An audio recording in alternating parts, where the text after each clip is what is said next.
جس دن وہ تم کو اکٹھا کرے گا یعنی حشر کے دن، وہ نقصان اٹھانے کا دن ہے، اور جو شخص اللہ پر ایمان لائے اور نیک عمل کرے وہ اس سے اس کی برائیاں دور کر دے گا اور جنت کے باغوں میں جن کے نیچے نہریں بہ رہی ہیں داخل کرے گا، وہ ہمیشہ ہمیشہ ان میں رہیں گے، یہی بڑی کامیابی ہے۔ اور جنہوں نے کفر کیا اور ہماری آیتوں کو جھٹلایا وہی اہل دوزخ ہیں کہ ہمیشہ اس میں رہیں گے، اور وہ بری جگہ ہے۔ کوئی مصیبت نازل نہیں ہوتی مگر اللہ کے حکم سے، اور جو شخص اللہ پر ایمان لاتا ہے وہ اس کے دل کو ہدایت دیتا ہے، اور اللہ ہر چیز سے باخبر ہے۔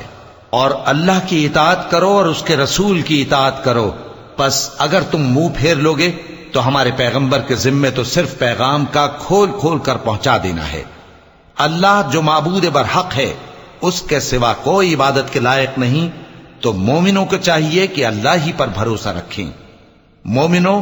تمہاری بیویوں اور اولاد میں سے بعض تمہارے دشمن بھی ہیں، سو ان سے بچتے رہو، اور اگر معاف کر دو اور درگزر کرو اور بخش دو تو اللہ بھی بخشنے والا ہے، مہربان ہے۔ تمہارا مال اور تمہاری اولاد تو آزمائش ہے، اور اللہ کے ہاں بڑا اجر ہے، سو جہاں تک ہو سکے اللہ سے ڈرو اور اس کے احکام کو سنو اور اس کے فرمانبردار رہو اور اس کی راہ میں خرچ کرو، یہ تمہارے حق میں بہتر ہے۔